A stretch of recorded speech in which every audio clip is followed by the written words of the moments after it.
Radio telescope was the Mark I. প্রতিষ্ঠার ৬ বছরে যুক্তরাষ্ট্রভিত্তিক স্টারলিংকের satellite internet ও আন্তর্জাতিক টেলিযোগাযোগ সার্ভিসে যুক্ত হয়েছে বিশ্বের শতাধিক দেশ। অদূর ভবিষ্যতে বাংলাদেশকেও এর আওতায় আনার লক্ষ্যে স্টারলিংক, স্পেসএক্স, টেসলা সহ একাধারে বিশ্বের কয়েকটি নেতৃস্থানীয় প্রযুক্তি প্রতিষ্ঠানের প্রতিষ্ঠাতা মার্কিন ধনকুবের ইলন মাস্কের সঙ্গে দুবাই সফররত অন্তর্বর্তী সরকারের প্রধান উপদেষ্টা ডক্টর মোহাম্মদ ইউনুস। বাংলাদেশের উদ্যোগী তরুণ প্রজন্ম এবং গ্রাম ও প্রত্যন্ত অঞ্চলের নারীদের জীবনযাত্রায় ইতিবাচক পরিবর্তন আনতে এবং ডিজিটাল বিভক্তির সেতুবন্ধনে স্বল্প ব্যয়ে দ্রুতগতির ইন্টারনেট সংযোগ ও স্টারলিংকের ভূমিকা নিয়ে বৃহস্পতিবার কথা বলেন দুই নেতা। শিক্ষার ক্ষমতায়ন, স্বাস্থ্যসেবা, অর্থনৈতিক উন্নয়ন এবং দেশের লাখ লাখ ক্ষুদ্র উদ্যোক্তাকে দেশের সীমানা ছাড়িয়ে বহির্বিশ্বে নিজেদের উদ্যোগ ছড়িয়ে দিতে সহযোগিতার বিষয়েও হয় আলোচনা।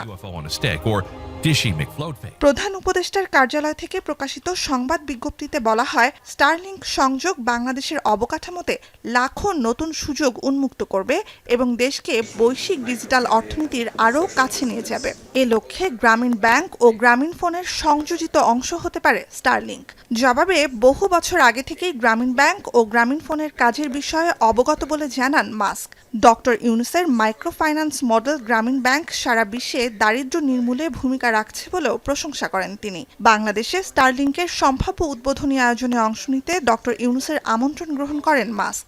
আমাদের কাছে অনেকে প্রশ্ন করেছেন যে ইলন মাস্কের সাথে প্রফেসর ইউনুসের কথা হয়েছে কিনা। আমরা বলছি হ্যাঁ, কথা হয়েছে।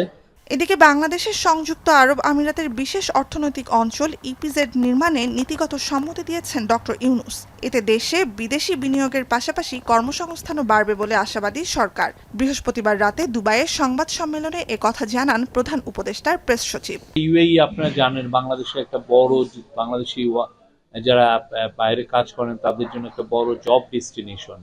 তো এই জব মার্কেট হিসাবে এটাও কিন্তু অন্যান্য অনেক দেশের থেকে প্রচুর লোকজন আসছে, কিন্তু দেখা যাচ্ছে বাংলাদেশের থেকে এটা গ্রাজুয়ালি কমছিল। তো আমরা এই বিষয়ে আসলে আমরা প্রফেসর ইউনুস উদ্যোগ নিয়েছেন।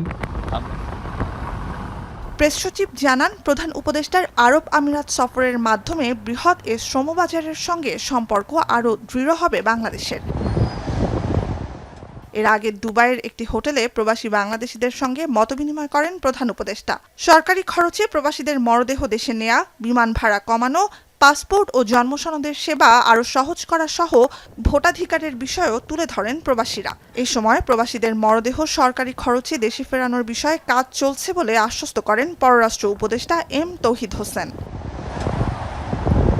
নুজহাত কামাল, এখন বিশ্ব। শিয়া বাটার ও ভিটামিন ই সমৃদ্ধ lily glam beauty soap. Lily, always beautiful.